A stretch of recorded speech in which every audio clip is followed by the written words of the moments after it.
aroma kita nggak enak, dan secakep-cakepnya orang, nih Bu, secakep-cakepnya orang, maaf, kalau kentut bau juga, ya kan Bu? Ya Allah. Maka kita ini sebagai manusia dicipta sebagai makhluk yang hina. Semua dari kita adalah makhluk yang hina, dan akan kembali menjadi hina juga, kecuali jika yang menciptakan kita memuliakan kita. Semua dari kita adalah makhluk yang hina, kecuali jika Allah Sang Pencipta memuliakan kita. Saya manusia yang hina, kecuali jika Allah memuliakan saya. Kamu manusia yang hina, wanita yang hina, kecuali jika Allah Subhanahu wa ta'ala berkenan memuliakanmu. Kita semuanya adalah makhluk yang hina, kecuali jika Al-Khaliq, Allah Subhanahu wa ta'ala yang menciptakan kita berkenan untuk memuliakan kita. Yu'izzu man yasha wa yudhillu man yasha. Dia Allah satu-satunya yang bisa memuliakan seseorang. Dia pula lah Allah Subhanahu wa ta'ala satu-satunya yang bisa menghinakan seseorang. Lantas di mana kemuliaan kita?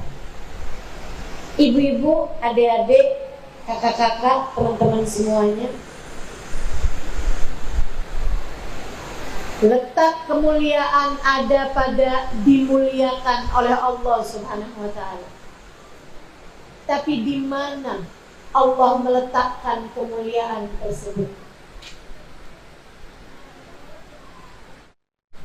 Bu, mulia itu tidak ada pada harta. Ada berapa banyak orang kaya tapi hina? Betul lah Bu? Ibu pernah lihat orang kaya pelit, hidupnya hina apa mulia Bu? Hina. Dia kalau lewat di jalanan, tetangga-tetangganya gak suka. Dia kalau ada orang bikin hajatan, belum tentu diundang, biar kata kaya juga. Bukan begitu? Males undang dia. Udahlah nanti hidangannya dikatain. Dia juga kalau ngamplop palingan 10.000. Ibu kaya saja tidak memuliakan seseorang. Cantik saja tidak memuliakan seseorang. Ada berapa banyak, maaf ibu-ibu sekalian, perempuan cantik, maaf, yang jadi perempuan gak bener, yang jadi PSK misalnya gitu. PSK itu pekerja seks komersial. Ibu, menurutmu wanita cantik yang seperti itu hina apa mulia? Hina. Perempuan cantik yang mau-maunya jadi, pelakor misalnya, perebut laki orang. Menurutmu Bu, dia laki-laki yang mulia apa laki-laki yang hina?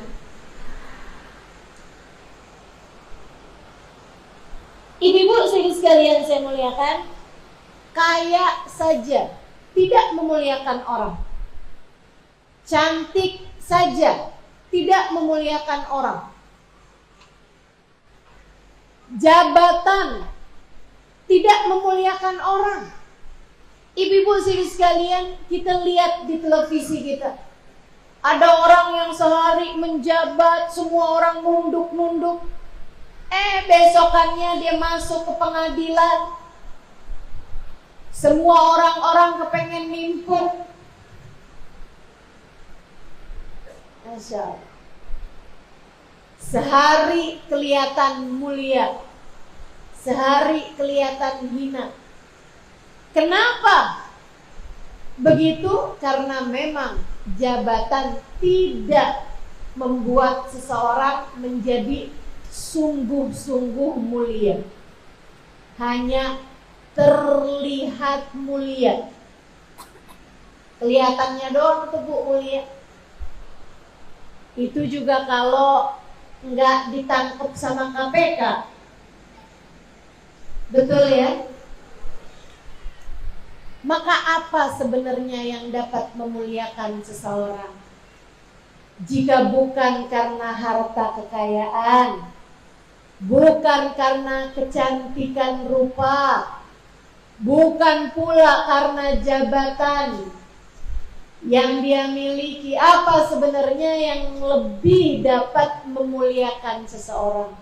Biar kita semuanya belajar untuk menjadi wanita yang mulia, insya Allah. Yang pertama, at-ta'ah. Innama izzul makhluk fi ta'atil khaliq.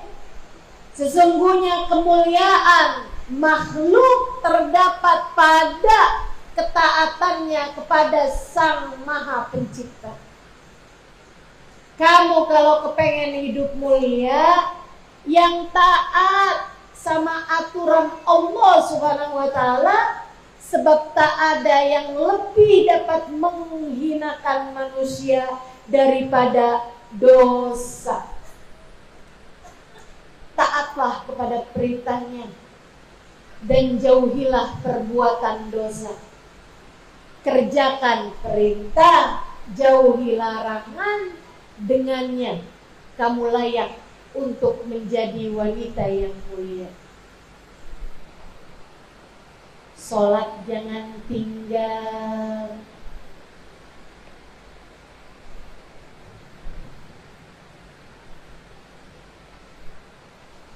Puasa wajib jangan tinggal.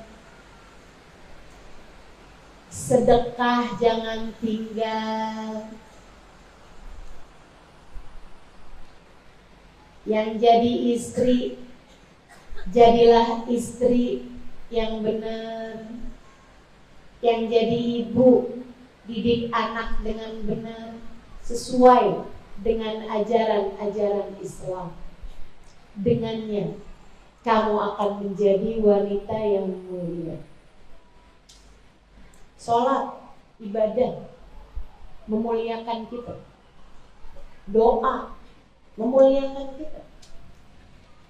Hal-hal baik memuliakan kita, teman-teman. Perintah-perintah Allah semuanya memuliakanmu.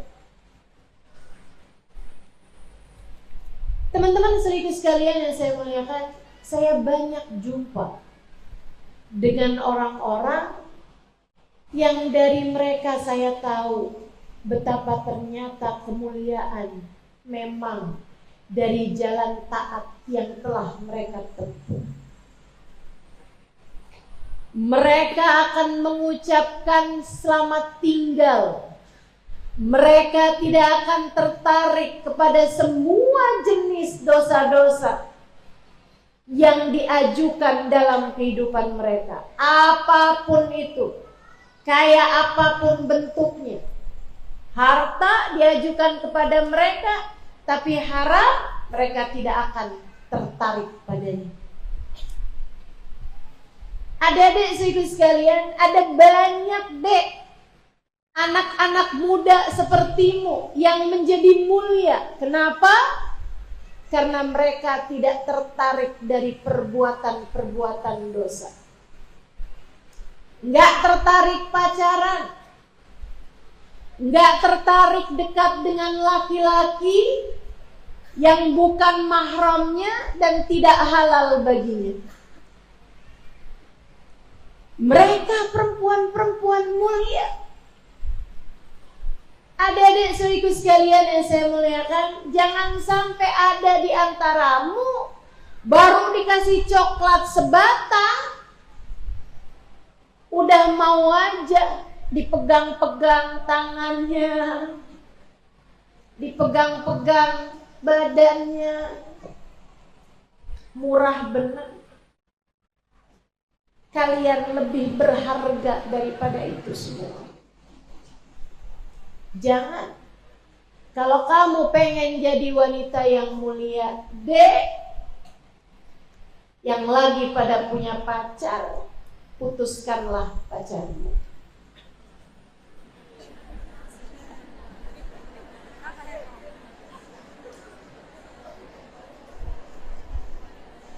Sepertinya terdengar nada keberatan. Baiklah, saya akan benahi kalimat saya. Kalau kamu pengen jadi perempuan mulia, dek, sampaikan pada pacarmu, putuskan atau halalkan.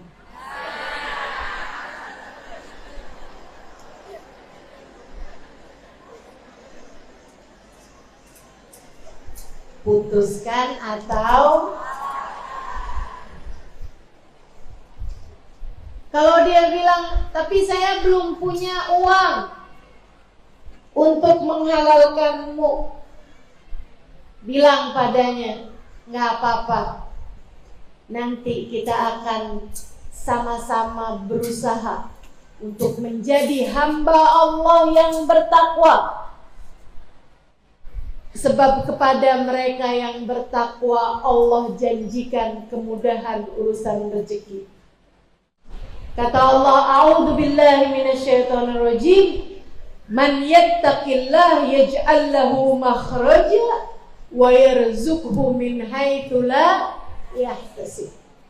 Siapa yang bertakwa kepada Allah, Allah akan selalu memberi jalan keluar bagi setiap permasalahan dan akan diberi rezeki dari arah yang tidak disangka-sangka. Gitu, bismillah. Ayo nih, yang lagi pada pacaran buruan bikin undangan. Teman-teman sekalian, muliamu ada pada taat. Muliamu ada pada taat. Kerjain aja taat. Nanti kamu akan jadi hamba-hamba Allah yang mulia. Dunia hingga akhirat, teman-teman sekalian. Dunia hingga akhirat. Saya kenal sama ibu dari guru saya, Sayyidil Habib Umar bin Hafid. Ibunya namanya Ubabah Zahra. Saya tuliskan kisah beliau di buku kedua saya, buku Bidadari Bumi kedua, yang saya tulis di masa pandemi kemarin. Salah satunya ada kisah tentang beliau, ibunda dari guru saya, Al-Habib Umar bin Hafid, dan ibunda dari Mufti Hadramaut pada masa hidupnya Habib Ali Al-Masyhur, Habib Ali Masyhur alaihi ridwanullah.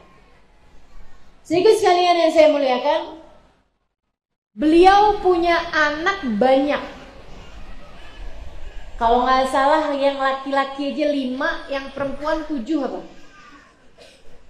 Putra-putri beliau sangat banyak. Bersama dengan banyaknya putra-putrinya, semua anak-anak beliau jadi anak-anak yang soleh-solehah.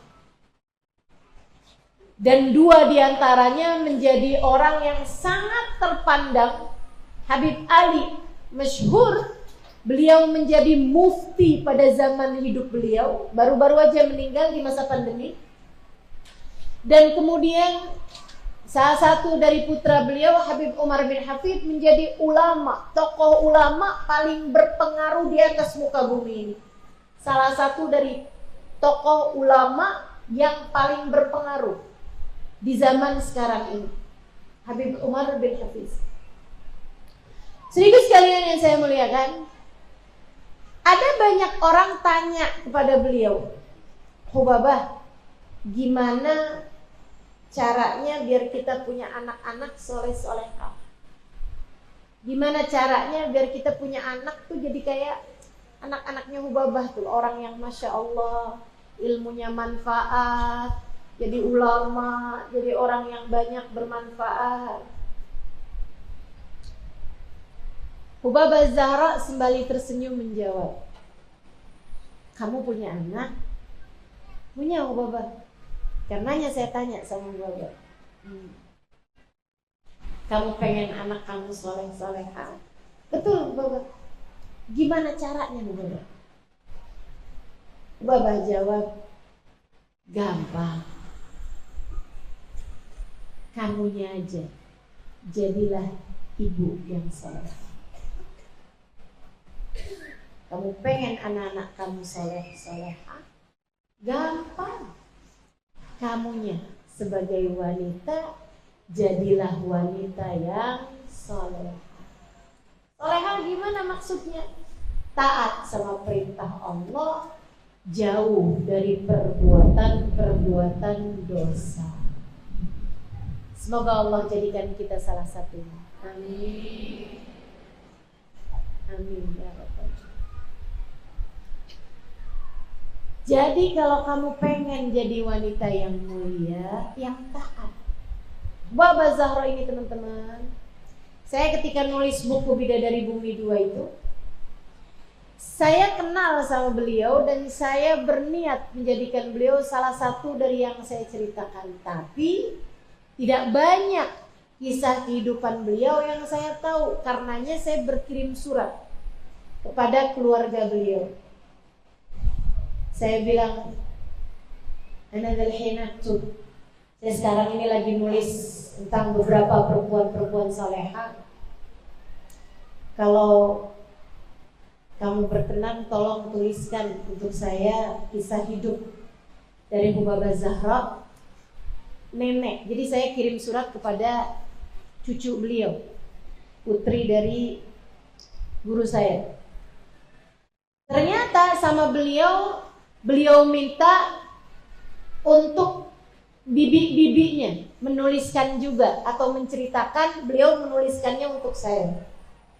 Jadilah saya dapat kisah yang cukup panjang mengenai kehidupan beliau dan membuat saya rasa-rasanya merasa seperti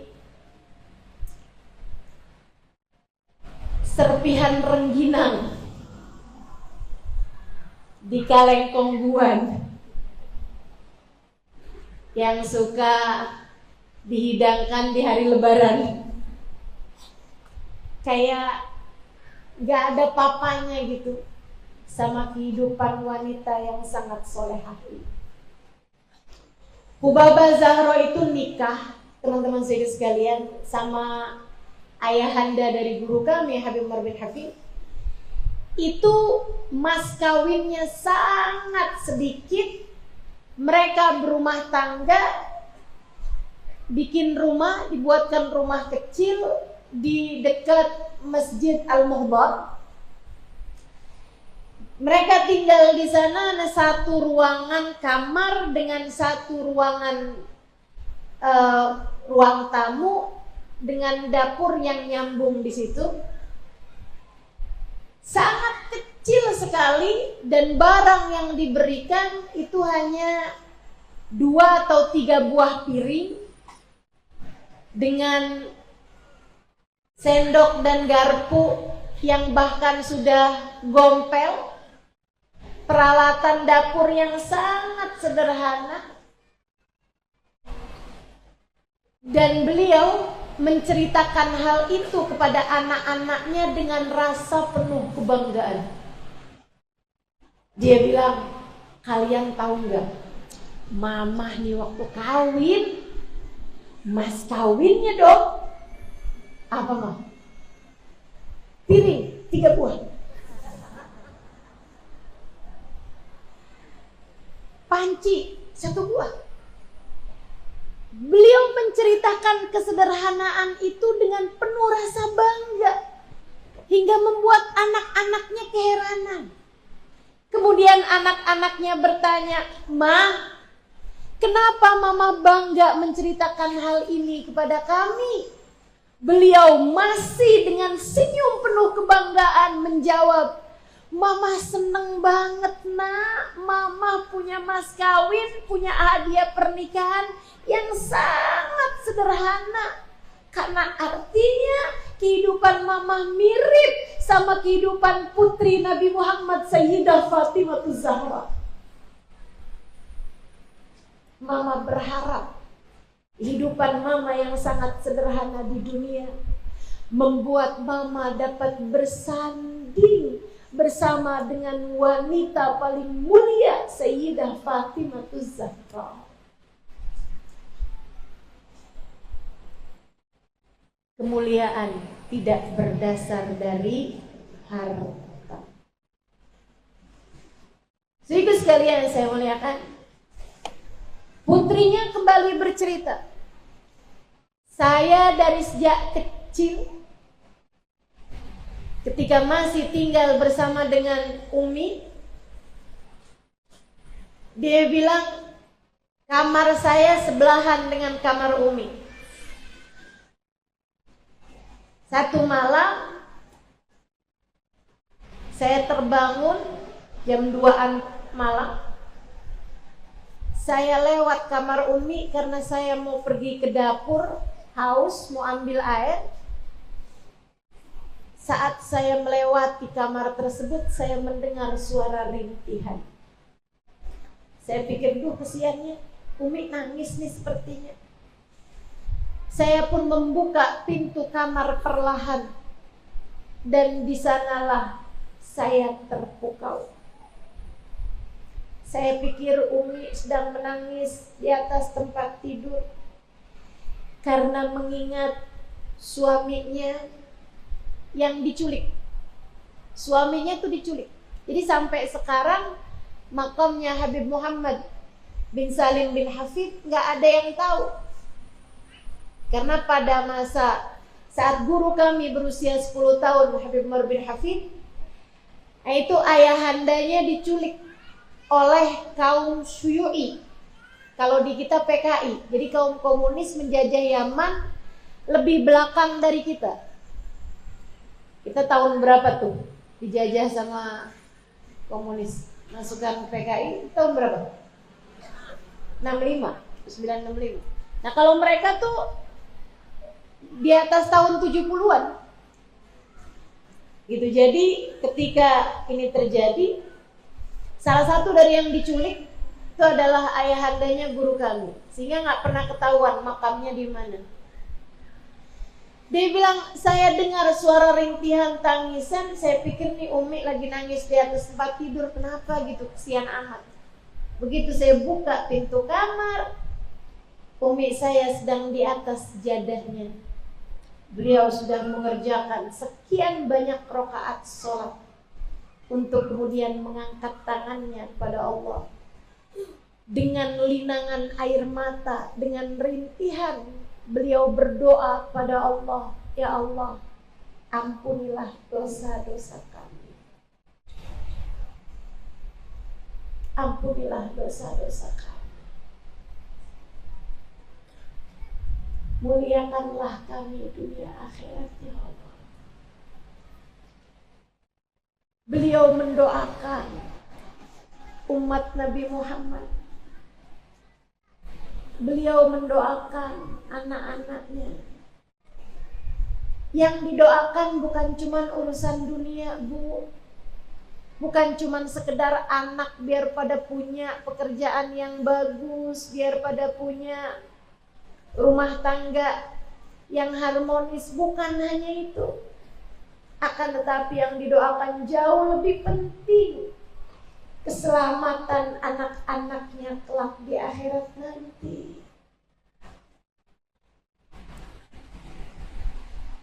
Hubabah Zahra tidak pernah meninggalkan tahajudnya berpuluh-puluh tahun kecuali satu malam. Malam itu beliau lelah, habis ada acara, beliau tidur larut malam. Ketika beliau terbangun bersama dengan suara azan yang berkumandang dari Masjid Al-Muhdar sebelah rumah beliau.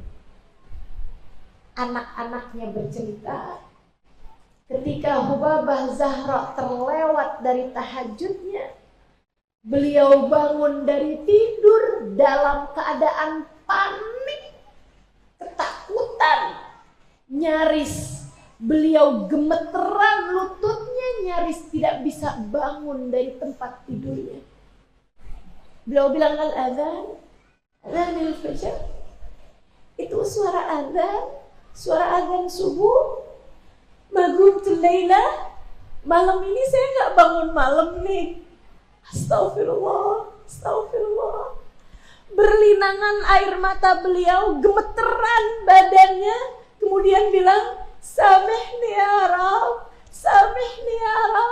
ampuni saya ya Allah, maafin Zahra ya Allah. Zahra magamat lailataha, Zahra gak bangun malam, maafin Zahra ya Allah, maafin Zahra ya Allah, maafin Zahra ya Allah. Nyaris beliau tidak bisa melangkahkan kaki kamar mandi dari gemeteran tubuhnya karena tidak bangun untuk tahajudnya. Hamba-hamba mulia di mata Allah, saudariku sekalian. Hamba-hamba mulia. Kamu, kalau bisa jadi kayak begitu, kamu pasti jadi wanita-wanita mulia. Dunia akhirat. Allah akan memuliakanmu dunia akhirat. Ketika Allah melihat hatimu tunduk kepada semua perintah-perintah Allah dan jauh dari perbuatan-perbuatan dosa. Karenanya, untukmu yang terkadang masih harus memantapkan hati untuk sekedar mengerjakan perintah Allah yang wajib, ku sampaikan padamu, kamu mau cari apa di hidupmu ini? Mau pakai jilbab aja, tawar-tawarannya luar biasa. Mau sekedar bangun subuh aja, seringkali terlewat. Kutanyakan padamu, mau apa kamu hidup di atas muka bumi ini? Apa yang kamu cari? Apa yang kamu mau? Apa yang kamu inginkan? Saudariku sekalian yang saya muliakan, ayolah. Kamu hidup di dunia bukan hanya untuk dunia. Ada kehidupan jauh lebih panjang. Dan kamu hidup di dunia bukan semata-mata urusan soal harta. Kamu hidup di dunia, letak bahagia, letak mulia ada pada bagaimana Allah memposisikanmu, Bu. Bagaimana Allah memposisikanmu, Dek. Bagaimana Allah menempatkanmu, Nak. Pengendali sesuatu hanya pada Allah Subhanahu wa ta'ala. Kalau memang kamu mau nyari harta, minta sama yang punya. Yang punya harta adalah Allah Subhanahu wa ta'ala. Kalau kamu berharap hidupmu dicinta oleh manusia, minta sama yang menggerakkan hati mereka. Yang menggerakkan hati manusia adalah Allah Subhanahu wa ta'ala. Bu, yang pada punya suami, Apa yang kamu kejar sampai segala perintah-perintah Allah kamu lalaikan? Ibu-ibu saudariku sekalian, segitunya mau cari cinta suamimu, sampai yang haram-haram kamu mau kerjakan, sampai ada yang mau nyari cinta manusia sampai mau-maunya operasi plastik demi untuk cinta suamimu. Saudariku sekalian yang saya muliakan, kamu harus ingat, hati suamimu ada dalam genggaman Allah. Kamu mau cari cinta suamimu, mintalah pada yang mengendalikan hatimu.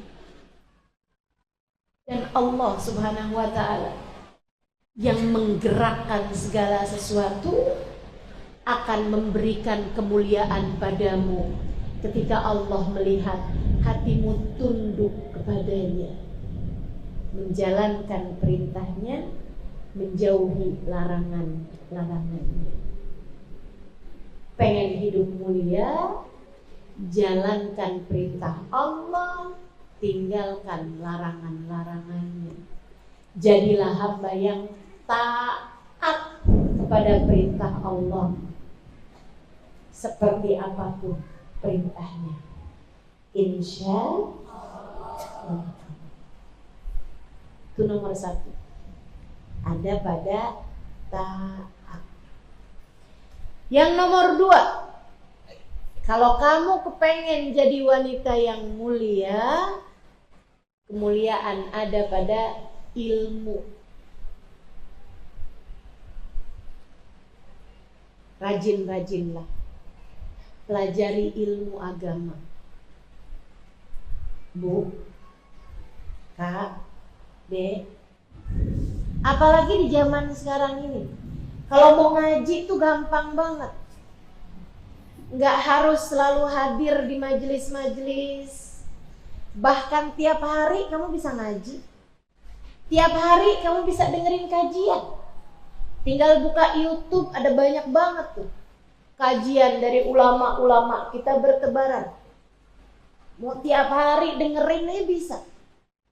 Jadi sekalian, baik yang sudah ada di situ ataupun yang live streaming langsung, alhamdulillah, kemudahan teknologi. Ibu-ibu sekalian, ini saat sekarang aja, saat saya sedang berbicara di Nurul Islam, daerah mana nih? Perawang. Saya lupa mulu ini ya. Saya ingatnya Pahawang gitu. Perawang ya. Pahawang itu satu pulau di daerah Lampung. Sehingga sekalian saya muliakan, saat saya sedang berbicara nih di Perawang sini nih, dihadiri sekian banyak orang, teman-teman sekalian, bersama dengan itu pula ada yang sedang live streaming nih, bukan begitu? Ada 1421 orang yang sedang mendengarkan bersama dengan kita ini di daerah yang berbeda, bahkan di negara yang berbeda juga. Teman-teman sekalian, kemudahan teknologi dipakai tuh. Kita ada di mana tetap sambil mendengarkan kajian-kajian ilmu, sebab ilmu ini adalah sesuatu yang memuliakan. Katanya baginda kita Nabi besar Muhammad, man arada dunya fa'alaihi bil ilm, wa man arada al-akhirah fa'alaihi bil ilm, wa man arada huma fa'alaihi bil ilm. Siapa yang kepengen mudah hidupnya di dunia, mulia di dunia, maka dia mendapatkannya dengan ilmu. Siapa yang kepengen mudah hidupnya di akhirat, mulia hidupnya di akhirat, ia pun mendapatkan itu dengan ilmu. Siapa yang kepengen mudah hidupnya dunia akhirat, selamat hidupnya di dunia dan akhirat, maka dia bisa mendapatkan keduanya dengan ilmu. Ibu pengen mulia, pelajarilah ilmu. Biar ibadahmu itu juga didasari dengan ilmu. Orang kalau ibadahnya didasari dengan ilmu, ibadahnya tentu jauh lebih bermutu dibandingkan dengan mereka yang menjalankan ibadah asal-asalan tanpa berdasar ilmu pengetahuan.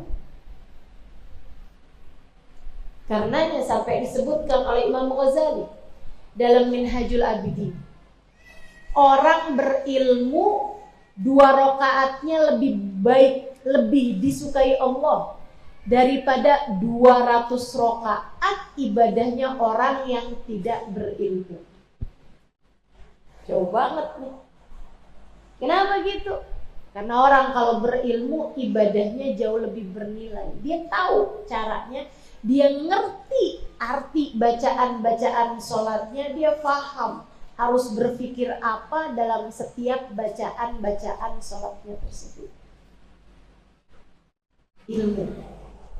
Pelajari makna sholat, artinya doa iftitah, artinya ruku, artinya sujud. Pelajari Allah yang kamu kalau sholat menghadap kepadanya. Pelajari Rasulullah yang kamu kalau sholat tidak selesai sholatmu, tidak sah sholatmu kecuali sesudah kamu berucap sholawat, membaca sholawat dan berucap salam kepada Nabi Muhammad di dalam tahiyatmu. Pelajari biar hatimu ketika menghadap Allah, hatimu dipenuhi dengan cinta padanya. Pelajari biar ketika kamu mengucapkan sholawat dan membaca salam, mengucap salam dan membaca sholawat, hatimu dipenuhi dengan cinta kepada Nabi besar Muhammad sallallahu alaihi wasallam. Ibadah dengan ilmu tentu tidak sama dengan mereka yang beribadah tanpa didasari ilmu. Dan buat adik-adik, kalau kamu merasa otakmu cukup cerdas, pelajarilah ilmu. Saya sering datang kemana-mana, di Indonesia ataupun di luar negeri, untuk menyampaikan kajian seperti yang kamu tahu. Ada banyak daerah, ketika saya bertanya, di sini ada dokter, ada ustazah. Di sini ada penjahit, banyak ustazah. Di sini sudah cukup ustazah.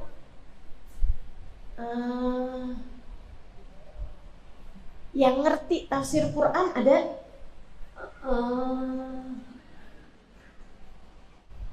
Yang mengerti hukum-hukum bagi perempuan. Kalau bingung perempuan tanya tentang urusan darah haidnya, haidkah ataukah istihadah, ada yang bisa ditanya. Ada banyak sekali yang kekurangan. Kalau kamu merasa otakmu cukup cerdas untuk bisa mempelajari ilmu tersebut, dan kamu berada di umur yang memungkinkanmu untuk mempelajari itu semua, yuk deh. Daripada kamu tiap hari nontonin drama Korea, daripada kamu tiap hari ngafalin lagu-lagu yang dengan bahasa antah berantah, alangkah sangat indahnya jika kamu gunakan kecerdasanmu mempelajari agama Allah Subhanahu wa ta'ala. Indah jika ketika kamu membaca Al-Quran, kamu mengerti artinya. Indah ketika kamu membuka kitab hadis Nabi Muhammad alaihi salatu wassalam dari Sahihul Bukhari, Sahih Muslim, Imam Turmudi dan lain sebagainya. Kamu buka kitab-kitab tersebut dalam bahasa Arab yang bahkan tidak berharokat, kamu faham dan kamu mengerti maknanya. Indah jika di dalam hatimu terdapat banyak ayat-ayat Al-Quran yang Allah turunkan kepada manusia paling indah, bagindamu Nabi besar Muhammad sallallahu alaihi wa ala alihi wasallam. Dek, kamu pengen jadi seseorang yang mulia, pelajarilah ilmu agama. Saya mondok 12 tahun. Dan sampai sekarang pun saya terus belajar ilmu agama. Segitunya tidak semua dari ilmu tersebut saya kuasai. Masih sangat jauh sekali. Saya belajar bahkan mengajar tafsir Al-Quran. Adik-adik, ibu-ibu, teman-teman saudaraku sekalian, akan tapi masih banyak sekali dari pemahaman-pemahaman Al-Quran yang belum saya kuasai. Kenapa? Sebab ilmu agama ini sangat luas. Ilmu agama ini sangat luas. Dibutuhkan kecerdasan besar untuk bisa mempelajari ilmu agama. Yo, para ibu, para nenek yang punya anak atau punya cucu nih, cerdas banget nih anak saya nih, cerdas banget nih cucu saya nih. Ayo, pakai mereka, minta kepada mereka untuk menjadi orang-orang mulia yang dapat memahami ilmu agama dengan benar, untuk kemudian menjadi pilar-pilar dan cahaya-cahaya yang menerangi bumi ini dengan ilmu pengetahuan mereka. Hal ketiga, kalau kita pengen jadi orang-orang yang mulia, saudaraku sekalian yang saya muliakan, pertama tadi apa? Kedua apa tadi? Yang ketiganya, teman-teman sekalian, kamu pengen jadi orang-orang yang mulia,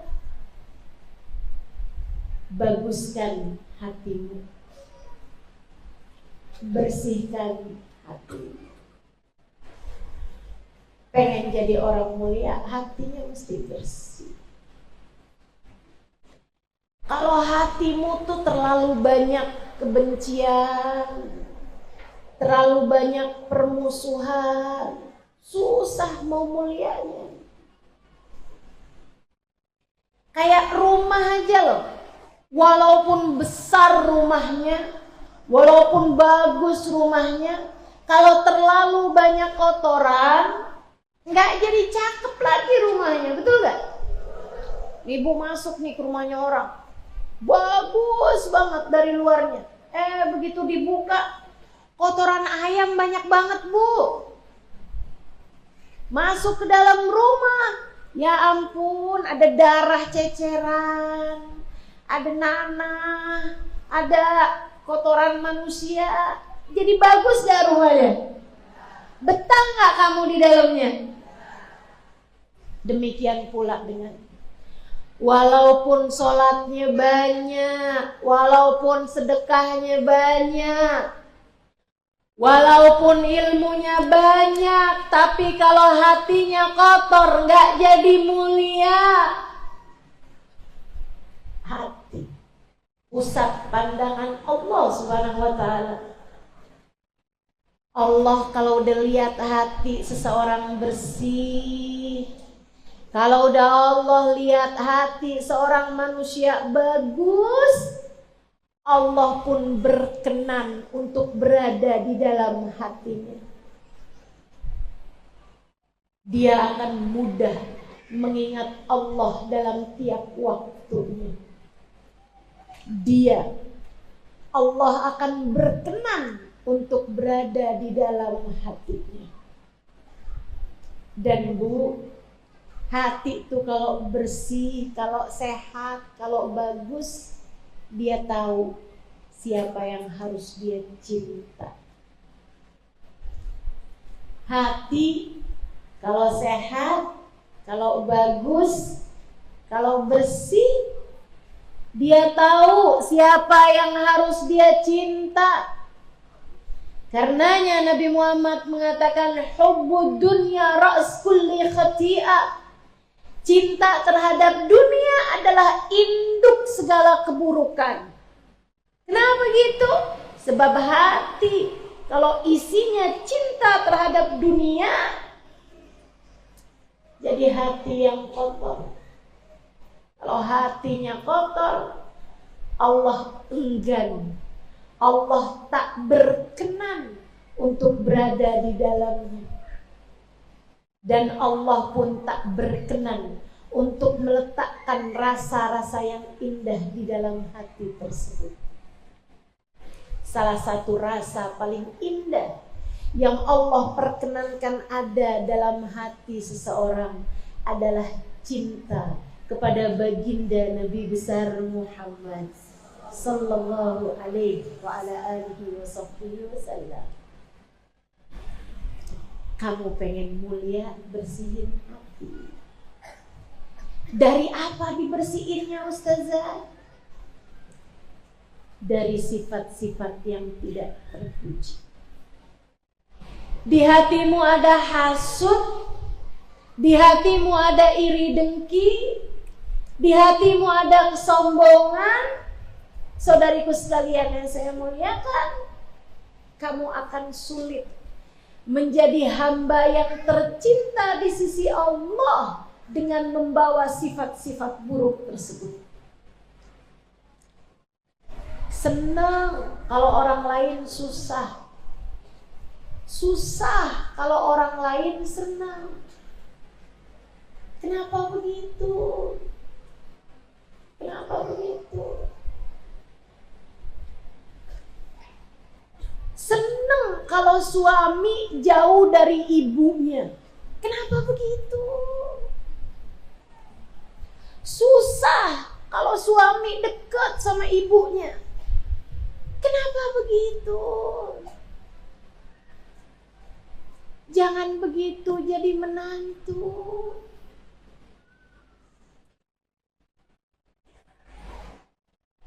Kalau hatimu bersih, kamu senang kalau suamimu dekat dengan ibunya. Kalau hatimu bersih, kamu senang. Kamu sedih kalau suamimu jauh dari ibu. Kalau suami mau ngasih sama ibunya, alhamdulillah. Betul bang, kasih bang ibu kamu bang. Jangan jadi perempuan yang ibu terus.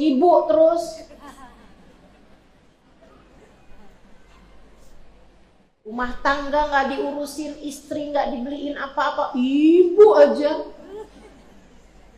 Ada yang begitu di sini? Alhamdulillah gak ada ya.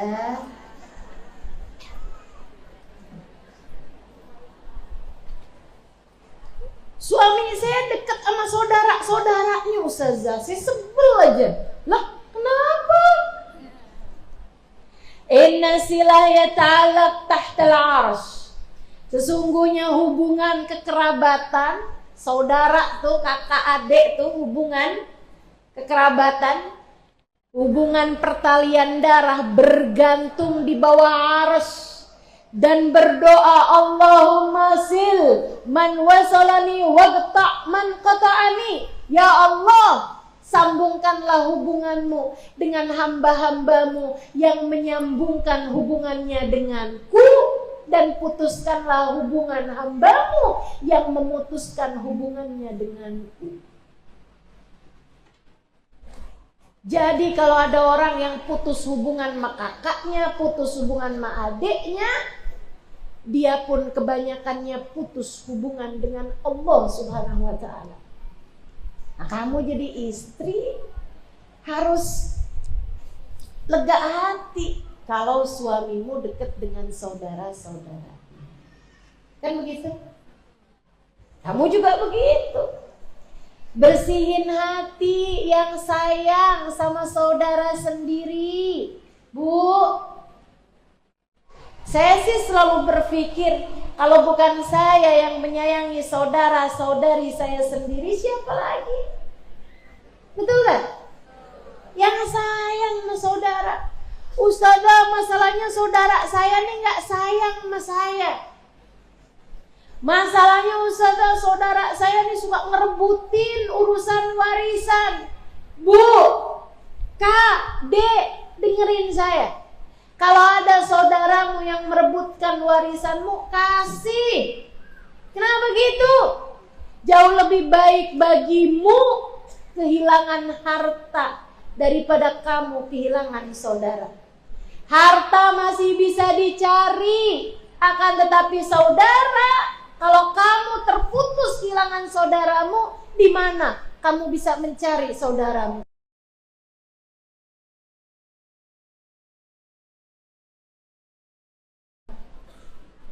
Gak ada ceritanya kakak adik itu mantan loh. Itu siapanya kamu? Dulunya sih dia kakak saya. Terus sekarang udah gak lagi.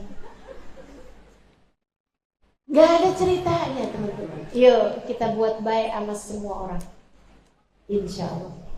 Akhlak yang baik, hati yang baik, hati yang baik, ngerti bagaimana cara menyayangi siapapun. Mudah-mudahan kita jadi orang-orang yang seperti itu. Begitu Allah lihat hati kita baik, kita pun akan dimuliakannya.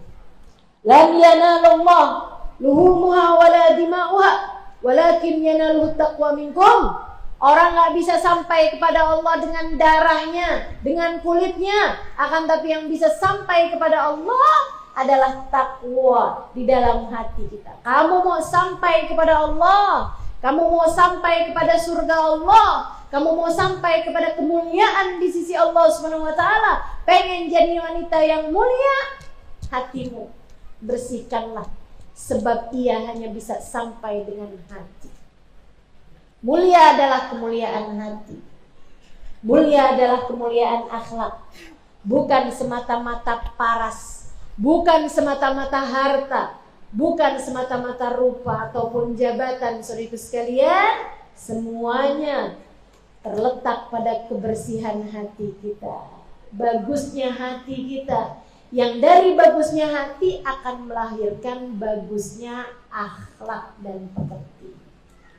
Insya Allah. Yuk, ketiganya kalau kita dapatkan, insya Allah kita pun jadi orang-orang yang mulia di sisi Allah Subhanahu wa taala dari dunia hingga akhirat. Apa aja tadi? Nomor 1, nomor 2, nomor 3, hati yang bersih, hati yang bagus, hati yang indah, insya Allah.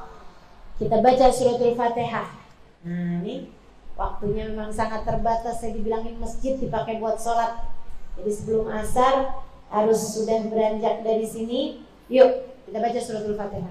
Kita minta pada Allah Subhanahu wa taala agar apa yang kita pelajari pada hari ini bisa menjadi sesuatu yang bermanfaat bagi kehidupan kita.